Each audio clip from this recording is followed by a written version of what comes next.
Well, hi, everybody. Welcome back to My Favorite Mistake. Our guest today is Michael Reddington. He is an expert forensic interviewer, and he's the president of InQuasive, Inc., which provides businesses and leaders with the tools they need to improve their leadership by activating the truth in all of their business interactions. So interesting concept there. And before I tell you more about Michael, first off, welcome to the podcast. How are you? Thank you, Mark. I'm great. I appreciate you having me on today. Yeah, well, I'm excited to talk to you, not just your favorite mistake story, but we'll talk about things from your profession and about your book. So Michael's new book is titled The Disciplined Listening Method: How a Certified Forensic Interviewer Unlocks Hidden Value in Every Conversation. That was published in March of 2022. Michael details his innovative listening approach for anyone who's looking to improve their communication and their relationship building skills. So using his background, again, in forensics and his understanding of human behavior through interrogation, Michael teaches businesses to use the truth to their advantage. So this is not an interrogation today. This will be more of a conversation, and hopefully I'm doing a good job with my listening skills. So with all that, I'm ready to listen. Michael, what would you say is your favorite mistake? As we talked a little bit before, I might have to do this like NCAA tournament bracket style and pick 100 or so and start working my way down. So trying to choose one to discuss today was a bit more challenging than I would have thought. But I think, especially to keep it a little bit more business related, the one that jumps to the forefront in my mind is when I made an assumption that an agreement with a client was ready to be made when in fact it wasn't. And I'll keep the story a bit brief so I don't bore everyone to death right out of the gate, but I'm happy to certainly fill in the blanks. Yeah. Very long story short, earlier on in my business, it was common for somebody to basically tell me, you know what, that sounds good, but I'd like my team to meet you first. Can you come in and do like 45, 60 minutes with my team? And if they like you, great, we'll do it. And if not.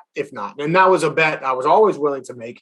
And for a long period of time was batting 1,000 with. I would go do one of those. The engagement would ensue. Yeah. So it just worked out all the time. So in one particular occasion, a woman who actually was friends with my wife was in a conversation with my wife, said they were looking for somebody, and asked the same thing. Would I be willing to come in and talk with their team? And if that went well, it would lead to a session. The answer is yes. Mm-hmm. So I go in, I do the session. And I'm sure if it was on video, I could find things that I could have done better. But essentially, it felt like it couldn't have gone better. They asked for extra time. We were working multiple flip charts. I stayed for drinks after with everybody. Like it literally couldn't have gone much better. And their CEO was in the room for this entire process. So afterwards, we all shake hands, we leave. Hey, we'll follow up. To me, it felt like, well, I bet 1,000 in these scenarios and everything felt great. So it's a fait accompli, right? Yeah. A couple of weeks go by. I don't hear from the CEO. So I pick up the phone and call him. No plan, no strategy, no foresight. Just what's supposed to happen next is just supposed to tell me we have an engagement. So I'm going to call and ask for said engagement. And as hopefully the story goes, you find out I'm not saying these things out of arrogance, like learning another lesson the hard way. So I call him and he answers the phone. And I pretty directly was like, hey, just following up on our session. We had a great time together. Looking forward to building on that with your team. And he was silent for a moment and then came out and said, Michael, I have to admit you're great in front of a room, but you need to tell me what anything you do has to do with my team. And I literally sat there staring at the floor, wanting to say, dude, you were in the room. Yeah. Also wanting to say, I'm sorry. Like, what did I just hear? Like all these competing narratives that were going through my mind. And although I don't recall exactly what I said next, I'm sure it sounded something along the lines of, you see, as I was trying to come up with something intelligent to say in that moment in time. Yeah. So needless to say, that didn't lead to an engagement. And it's nobody's fault but mine. I was assumptive. I didn't follow through. There wasn't a lot of communication in between when the session ended. If I'm being completely honest with myself, there had to be some sort of value disconnect between what the CEO saw and what he expected. All of those things I didn't address. And then I assumptively asked the question in the phone call, basically like, so when are we doing this? Which couldn't have been any more off track. So while that was both a painful and embarrassing experience for me, it has literally led to changes in how I approach all of my sales calls, whether they're following any type of engagement or not. It's literally changed how I often introduce myself in many of my speaking engagements. It's changed how I follow up after speaking engagements. And it's certainly changed how I proceed with some of my follow-up phone calls from a more strategic standpoint. So it took me from that place of ignorant assumptiveness to more of an elevated sense of awareness. And now literally that is something that I address at the beginning of a lot of my speaking engagements. You know, people might ask, what brings a certified forensic interviewer into the world of serving as an executive resource? Or people may ask, how can a certified forensic interviewer help my team achieve their goals? And I'll literally throw that out there. So now I'm seeding the answer to that question from the beginning of many of my sessions, and I'll work it into some of my colder sales conversations as well. So in the long run, it certainly paid off for me. But certainly in the short term, it was a rather uncomfortable 30 seconds to 3 minutes. Yeah. Well, thank you, Michael, for sharing the story. And then without me having to prompt you, there was that redemption story and that reflection around what you could have done differently and what you changed, what you started doing differently. And maybe we can explore some of that. But, you know, I mean, because people you're trying to work with might make their own assumptions, right? Oh, looking at Michael Reddington's background, like, what, you think we're all a bunch of fraudsters? Why are you bringing him in? Like, people might get defensive, right? They do. They might get defensive. Unfortunately, like many professions, I'm sure, Hollywood has done no favors for people in my shoes. For my former teammates and I, we come from the world of non-confrontational investigative interviewing. So literally everything we do is predicated on obtaining the truth by helping people save face and protect their self-image. And people will be surprised how well those techniques transfer around conversations. But when people think of interview and interrogation, they think of what they see on TV. Right. And then for any concept that is, I want to make sure I don't accidentally say this the wrong way, for concepts that are outside of somebody's typical line of experience, it can be a little bit more challenging to connect the dots. If I want someone to work with my sales team, shouldn't I want somebody with a history in sales? Well, maybe, sure. If I want somebody to work with my leadership team, shouldn't I want somebody with a history in leadership? Well, maybe, sure. I'm certainly not talking bad about either of those alternatives. Why would I want somebody who comes from a investigative interviewing background to do those things? Well, you know, we can walk through that. So yes, all of those points lead to really having to take response, and it really is disciplined listeners. One of the things we talk about is we need to take responsibility for our counterparts' communication experiences. If somebody doesn't get where we're coming from, if they have an adverse emotional reaction, it's not okay for us to say, well, it's their problem. Right. Actually, no. If we're trying to achieve something together, this is entirely my problem, and I need to own that. And I appreciate you and so many other guests who tell their my favorite mistake story and then take ownership and responsibility. I mean, you sort of alluded to, but you weren't totally blaming that CEO for, like, were they not a good listener? What weren't they understanding? So I appreciate that you sort of take ownership of that. And, you know, there's these different A words here, this progression, assumptions and arrogance maybe, but then, you know, moving beyond that to better awareness. That's a great story. And, you know, I think there's also a pattern that starts coming through many of the stories in this podcast about assumptions. You know, we make a decision at the time, we don't think it's a bad decision, but there might be some faulty assumption. You know, I'm thinking back, in particular, a previous guest, Ellen Patnow, from episode 141, talked about making assumptions. And in fact, she's written a book now that's coming out soon about the mistakes, or, you know, the problem with assumptions. And, you know, I could see where bad assumptions could cause problems, you know, with people doing the work you've done at different points in your career. So maybe we talk, you know, before talking about your more recent work, you know, I think it's interesting. You started your career, you know, working in retail loss prevention, trying to identify shoplifters and employees who are stealing? In that realm, it seems like there might be the risk that comes from making assumptions. How would you guard against that if you were doing that type of work? There's risk everywhere in making assumptions. Mm-hmm. And part of that is we make assumptions every day, all day. Mm. And I believe you said her name was Ellen. I certainly don't have the depth of research or experience Ellen does on the topic, and I don't want to pretend to. Sorry. We make assumptions every day, all day. Mm-hmm. And for the most part, those assumptions turned out to be correct-ish, at least, because we continue to navigate our lives. So whether it's the overconfidence, whether it's our personal bias, those types of things that lead to the problems. But yes, when we talk about investigations, really in any setting, it is one of the things that we talk about, and honestly was something I had to be taught, was investigating to prove somebody innocent as opposed to investigating to prove somebody guilty. Mm-hmm. And because of the assumptions that you're talking about. Mm-hmm. Of all 175 or so cognitive biases, we have confirmation bias is the one that typically gets the most attention, and rightfully so in most contexts. So if I want to believe that Mark is guilty of something, give me a minute and I'll find something that convinces me that you are. It doesn't mean you actually are, but I can interpret some sort of behavior or word choice or action or whatever it means to be like, yes, that is representation of the guilt that I assume you to have. Whereas if I take a more factual, truth-based approach to the conversation and allow the truth to come to me, now I have the opportunity to really limit those biases, to really limit those assumptions and the negative impact of them. Yes. So whether we're actively observing in any context, if I'm actively observing somebody waiting to see what they do next, yes, at some point I'm going to see a series of indicators that seem to lead to a path that they're about to make a decision. That could be somebody driving down the highway, switching lanes.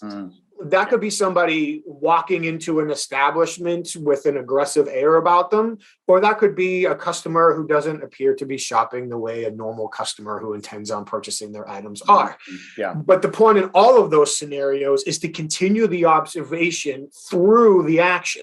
I don't want to put myself in a position where I could become a victim or get hurt based on what's happening around me, but I certainly want to be able to observe through the action and not cut it off in advance based on the assumptions that I've made. So it's true in leadership.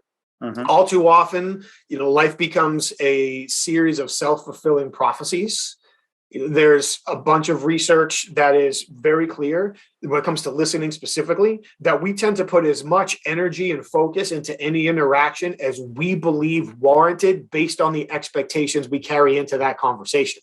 Yeah. So if we're assuming negative value from an interaction, often we're literally looking for the first perceived indication. Yep, there we go, I'm out. Right. So level setting those expectations, taking more of a strategic goal-focused approach, whether it's observing human behavior, whether it's conducting an investigative interview, or even in leadership, it all pays dividends across the board. Yeah. And, it seems like a bad assumption or a presumption of guilt then leads to all the confirmation bias is one of those traps that people fall into, the way the human brain works. We identify patterns. And like you said, that's a helpful shortcut going through most moments in life to not overtax our brain. But it's those moments, there are moments when that gets us in trouble or causes problems. It sure does. And from the investigative standpoint, especially when the perceived evidence begins to mount. Mm-hmm. Diagnosis bias now starts to set in. We tend to fall in love with one presumed outcome, one track choice, and we start losing sight or possibility that there could be other alternatives here. And that's where really to overcome the negative impact of these assumptions, really working hard to elevate our situational awareness becomes extremely important. Yeah.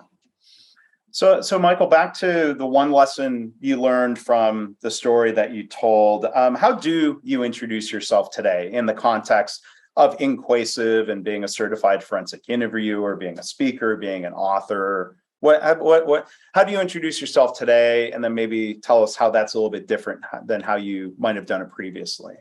Sure. And I probably would have several coaches that would tell me I need to pick one way and settle on it. Yeah. But depending on the audience and the situation, there are several different tracks that I use.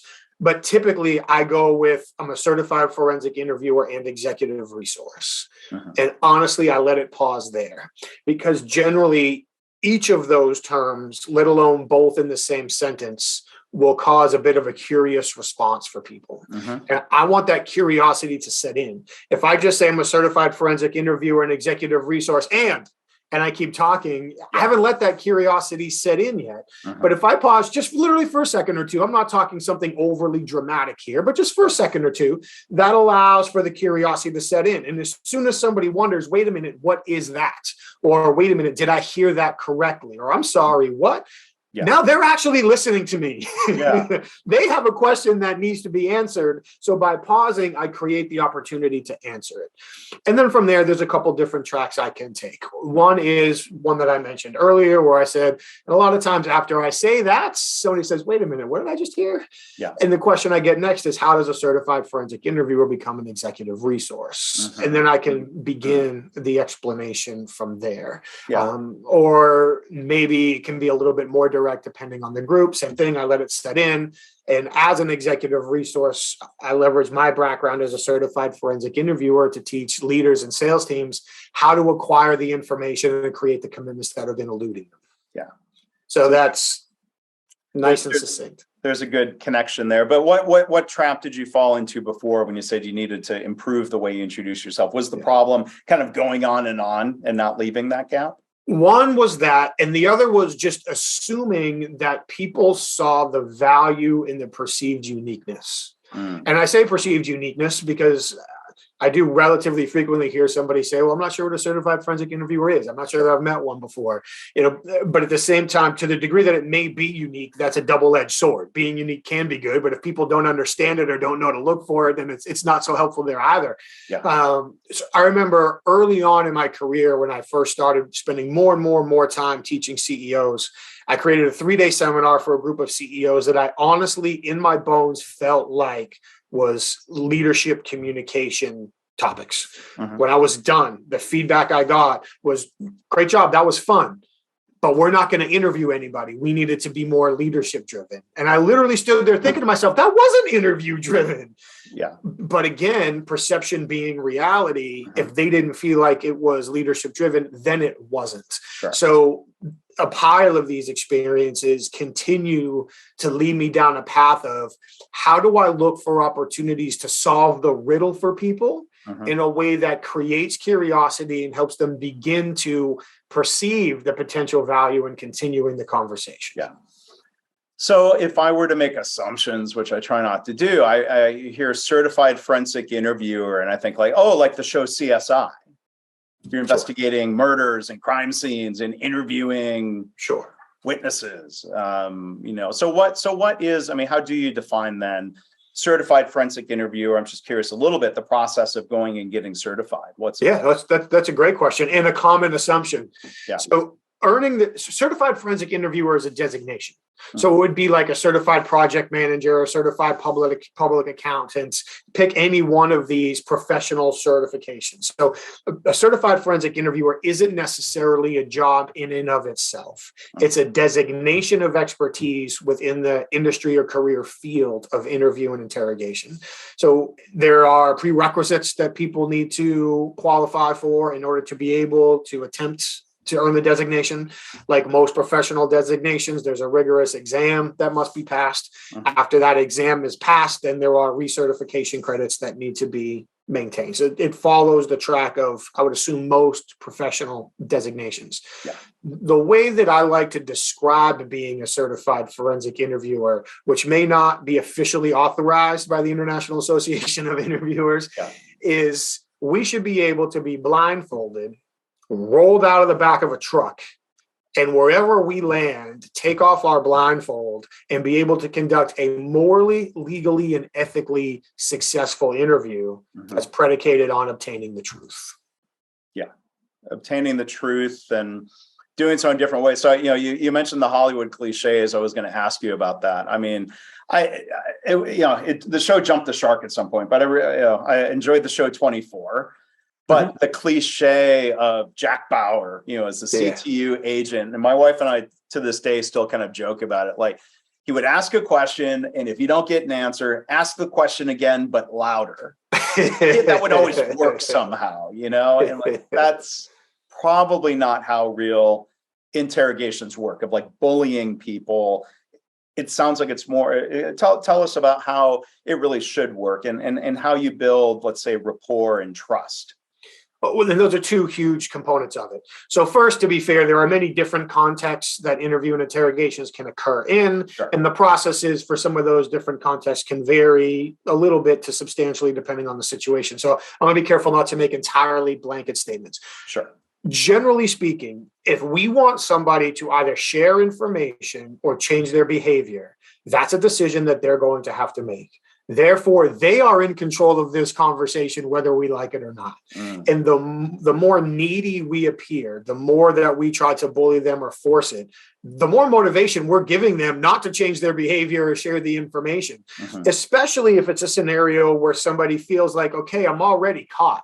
So I can either keep my mouth shut and take my lumps, experience my consequences, or I can open my mouth and potentially make it worse for myself.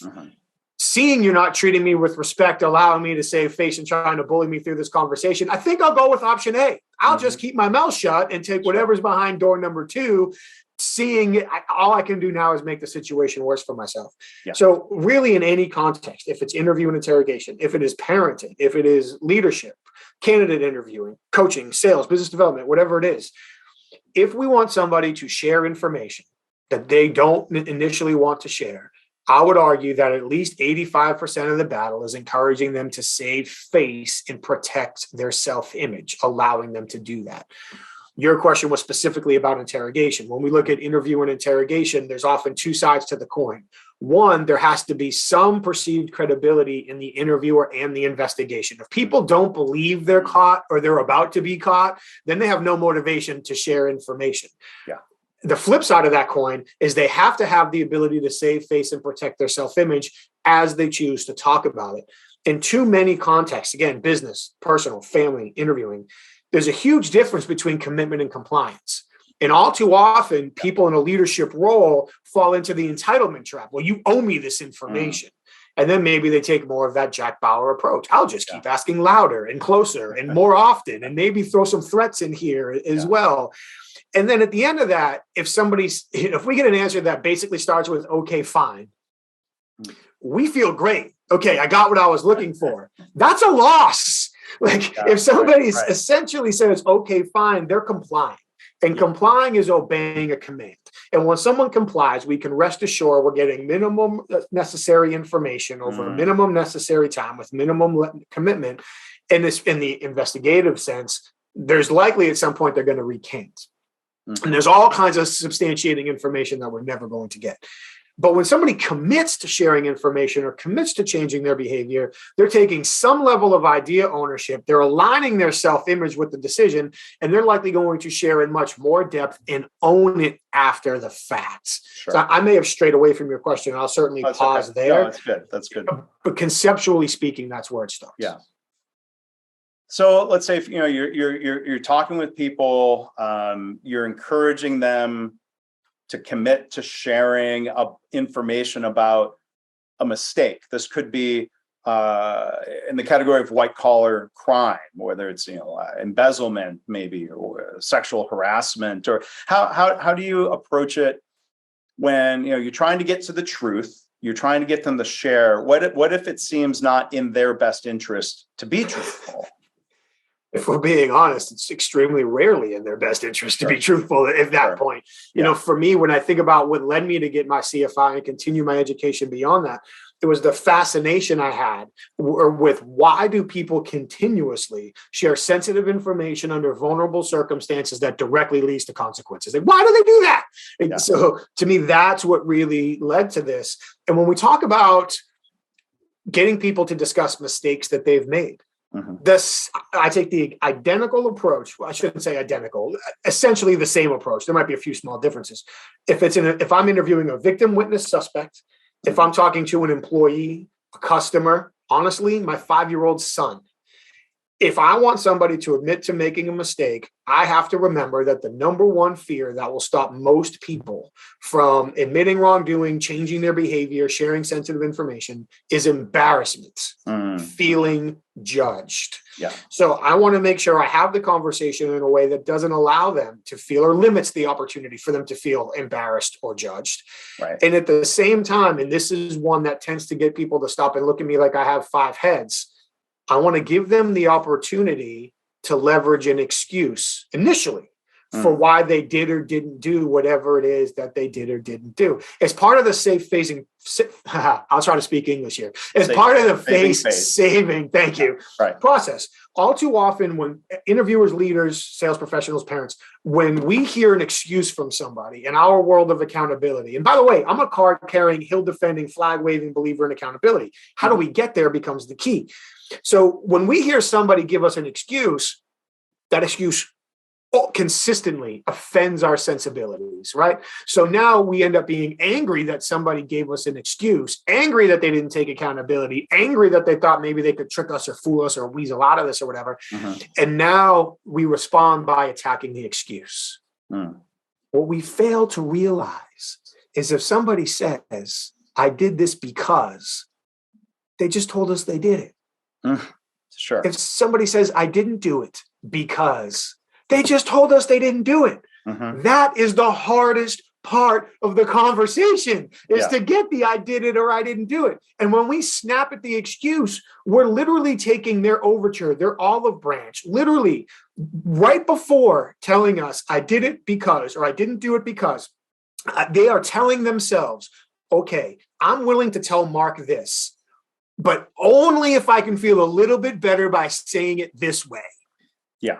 It's their internal negotiation. Then when we attack that excuse, we force them right back into their shell, which only makes us more angry. How else would we respond? Or how else would we expect them to respond? So literally, when somebody says, I'm sorry, I did this because, or I didn't do it because, instead of getting mad at the excuse, realize that number one, we're now ahead of the game. The most difficult part of the process is over. The I did or didn't do it is on the table. It is far more effective to lead somebody to accountability at the end of a conversation as opposed to forcing it at the beginning of the conversation. So when somebody gives me the excuse, and the mistake could literally be as benign as forgetting to send an email or shipping the wrong package or giving the wrong message, or it doesn't have to necessarily be a crime. In all of those conversations, literally after they give me the excuse, I try to consistently respond by saying, Mark, thank you very much. I didn't realize that.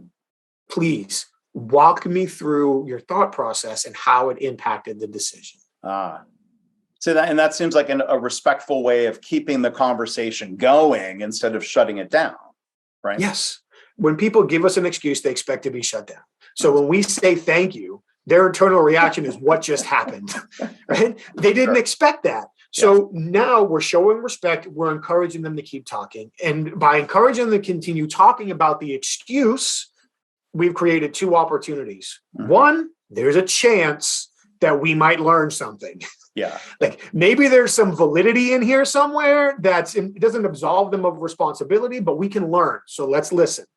The second is, let's just say it's a pure excuse. There's a near certainty that they didn't spend all night preparing this excuse. So when we ask them to talk about it, it's going to fall apart post haste. And when it falls apart, we lead them back to responsibility, and they realize that they need to take responsibility as opposed to us trying to force it on them. And it seems like effective interviewing, it's less about thinking through, like, here's the magic sequence of questions I'm going to ask, and boom, I'm going to get a confession. It sounds like in this, I want to lead this into talking about your book. It seems like the key really is the listening, not the talking. That might sound obvious, but it seems like people would miss that. Yeah, I would agree. There's a prioritization there. Yes, having a strategic set of questions is always helpful. I don't want to ignore that piece. Really going in, if I think to myself, in any conversation, again, it's an investigative interview, victim, witness, suspect, it's a coaching session, it's a business development opportunity. If I go into any conversation thinking, okay, what do I need to say to Mark to get him to tell me XYZ? I'm 100% focused on what I want to do. And now I might feel like I'm considering your perspective, but really I'm transposing my perspective onto you. So if I may illustrate something that we talked about in the book, I appreciate you bringing it up. Yeah. From a preparation standpoint, I don't prepare for important conversations by asking myself, what should I say? Or why should Mark do this? I actually prepare by asking the opposite. Why shouldn't Mark share the information I want him to? And then literally now, and because I'm kind of a caveman, I get a pen and paper. Some people might remember what those are. Right. And I will literally write down, if I was Mark, knowing everything I know about Mark, why would Mark not want to share this information with me? Right. I'll literally write it down. Right. Then I'll ask myself, why hasn't he already shared it? Whether it's with me or with somebody else. And the answer could be, number one, you didn't know you were supposed to, or you didn't know you had the opportunity. Can't fault you for that. But number two, to get to a comment you made earlier, you don't see the value in it. Like, if all I can do is make myself situation worse, create consequences, then I shouldn't. So I'll answer that. And then to circle back to the start of this question, the final preparation question I'll ask myself in that sequence is, what does Mark need to experience before he chooses to share this information with me? Yeah. And now it becomes all about creating the communication experience necessary to drive the preferred outcome. And to get there, strategic observation is a huge component of it. Yeah. Yes, listening with our ears, yes, with our eyes, but also with our situational awareness and being more open to factors that are impacting our interaction. And then using those observations to continue to evolve what we say in the questions we ask and how we connect to help people save face and choose to share this information with us. So the book, again, our guest is Michael Reddington. The book, it's The Disciplined Listening Method, How a Certified Forensic Interviewer Unlocks Hidden Value in Every Conversation. And, you know, you're making me think of scenarios, let's say in sales. So as a consultant, one of the challenges is, you know, you've met an executive, you're talking to a prospect. At some point, you want or need them to be able to share, here are some problems that we face in our organization. Here are problems that we need to solve. Here are problems you might be able to help us with. But in the context of a conversation, people are often, back to your point of embarrassment, they might be embarrassed to admit they have certain performance problems in the organization. They might think they're the only ones, or, you know, how would you, what are some methods that somebody can use to build comfort and rapport and trust to get somebody to share things that would be not just to your benefit as the consultant trying to sell some consulting, but in a way that's then beneficial, at least perceived as being beneficial to them? How do you get them to open up? Great question. I'll give you a couple of alternatives. And to your point, yes, they could feel embarrassed. They could also feel like sharing information is turning control in the conversation over to you. Like, a lot of people realize that it's like they've been, in this context, they've been Mirandized as well. They know anything they tell us will be used against them at our first opportunity. So they don't want to share that information with us. So they could be embarrassed. They could feel vulnerable. They could not want to hand over control. It could be a scenario where, I just had another one, and honestly, it just totally escaped me. Control, or they, well, I'm just going to move on. So here, I'll actually answer your question, and that'll come back to me. So I don't put your listeners through the painful experience of me trying to jog that memory loose. That's okay. So there's been any number of books written and talks given on the power of stories and illustrations. So I want to do two things. I want to use the power of stories and illustrations to both increase the perception of my credibility and invoke the persuasive mechanisms. And I also want to avoid using the word you for as long as I can. Often we've been taught, operationally conditioned, to use the word you to demonstrate understanding, to build rapport. You is one of the most dangerous words in the English language. Imagine talking to an executive and saying, you know, as I take a look at your business and what your team is doing, it looks to me like you might be successful here, but you might be experiencing these issues here. So what are the biggest issues you're currently experiencing that's limiting your team's progress? Like, every time we say the word you, we're jacking them right in the self-image. And if we've got a good relationship, maybe that doesn't hurt us. But to your point, if this is a new relationship, we could be doing all kinds of damage there. So instead, two alternatives.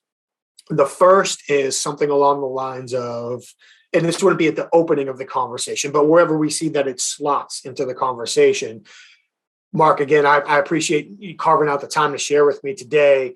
Generally, I find that more often than not, when CEOs come to our team for potential support, it's generally for one of three reasons. Mm-hmm. 1, 2, 3. Yeah. And those reasons are typically impacting their business one of these two ways. And these are the three goals that they're looking to achieve. So it's like a list of 3, 2, 3. Yeah. And literally when I'm done with that, I'll pause. Mm-hmm. Because there's a chance you might actually say, as a matter of fact, and jump right in. Yeah. Again, it's not a long pause. It's a second or two. After that pause, if you haven't said anything, now I'm going to follow up with the question. And here's where I do use the word you. I didn't use the word you in that example. Oftentimes when CEOs come to us, it's for one of these three reasons because it's affecting their business in these two ways. And these are the three goals that they're looking to achieve. Bam. If they don't jump in right after that, then I come back with, how well does that line up with what your team is currently experiencing? Yeah, that's a great question then. And it sounds like, I mean, the thing that seems really insightful about that, or one of the things is you're anchoring it, you're helping them think about others. Like I see where the word you could trigger a reflexive defensiveness. Yes. Why did you do that? Okay, well, wait a minute. Like even think about problem solving in an organization. Like, why did that occur? Might be a little bit less loaded. That's a different scenario than, this consultant sales scenario that I brought up. But I could definitely see where that word you, like you said, it's a gut punch. It stings. For sure. Questions can be perceived as invitations or attacks. And anytime we say to somebody anything in the family of why did you do that or why didn't you do that, we can rest assured that they're likely going to take that as an accusation and or attack. And it's going to, you used a great phrase, reflexively make them feel defensive. Yeah. Where instead, if I was to ask them, looking back, I'm curious as to the goal we were looking to achieve when we made those decisions, or what the goal, I can even say the word you here. Yeah. Looking back, I'm curious as to the goals you were trying to achieve when those decisions were made. So now the conversation isn't about why did you screw that up? It's about what goals were we trying to achieve? Because honestly, from a coaching standpoint, as long as you had the right goals in mind, we can coach the decision-making process. But if you didn't have the right goals in mind, then we got to start there. And we got to work our way backwards. I'm keeping my geek on a leash, I promise. Sure. When we go through, to get back to the consultant example, that process, there are very real psychological mechanisms that we're invoking. So now, from a credibility standpoint, this isn't our first rodeo. We've talked to other CEOs before. They've shared information with us. So it not only is expected, but it's okay for this CEO to share information with us. Mm-hmm. To your point, they're not alone. They're not on an island. It gets deeper than that. Yeah, but it really makes a huge difference. I bet. Do I have 1 second to do the second alternative, or do you want me to throw it back?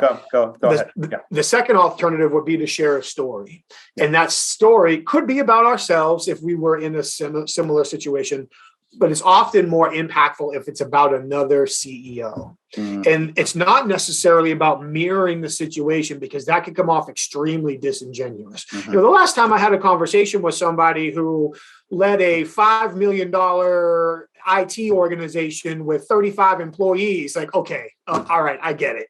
Like now you're clearly just trying to make this all about me when it's not.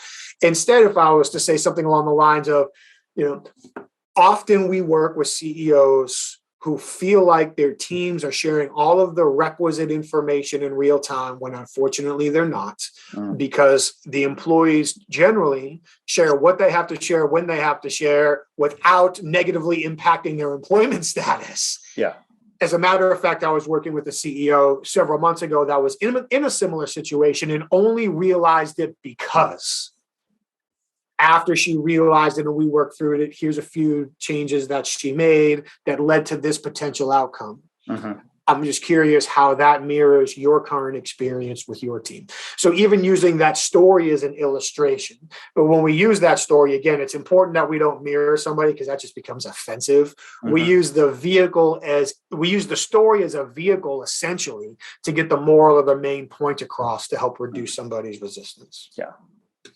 Well, thank you, Michael. One quick question about the book, and I hope people will go check it out. The Disciplined Listening Method. It's not a book. This would be a bad assumption, right? It's not a book for other forensic investigators. This is a book for who is the audience for this book? Thank you for asking. Other certified forensic interviewers are certainly welcome to read it, but especially this book was especially written for leaders, executives, business development professionals. There's parenting examples in there. This book was the book is the result of a wide range of research and experience over a broad section of topics, synthesized and put together in a way to provide people with the tools, perspectives, and techniques to obtain more information, make better decisions, create stronger commitments across these business and personal conversations, not just interview and interrogation. So while there certainly are some of those examples in the book, to your point, it is absolutely written for a business audience. Great. And InQuasive, and it was my mistake not mentioning the website up front. You can find Michael and his company at InQuasive.com. There'll be a link in the show notes. And if you were to meet someone in an airport or at a party, like, oh, it's Michael, what's your company do? How do you describe InQuasive? I appreciate it. To keep it brief, I'll go right back to something we mentioned before. We teach executives, sales teams, and HR teams how to obtain the information and create the commitments that have previously been eluding them. So we synthesize research and best practices from across the world of business communication and interview and interrogation. I'll keep it short for your listeners. That typically manifests itself either in coaching and advising sessions or seminars, training programs, presentations, and such. So there we have it. InQuasive and Michael Reddington, certified forensic interviewer. The book, again, is The Disciplined Listening Method, How a Certified Forensic Interviewer Unlocks Hidden Value in Every Conversation. The website, again, is inquasive.com. I'll share links to Michael's websites, social media profiles in the show notes again. So, Michael, thank you for being here. Thank you for telling your story. And thank you for giving us some really practical tips about how we can be more disciplined and more effective listeners. I appreciate the time. Thank you for the invitation. I really enjoyed the conversation. Thank you.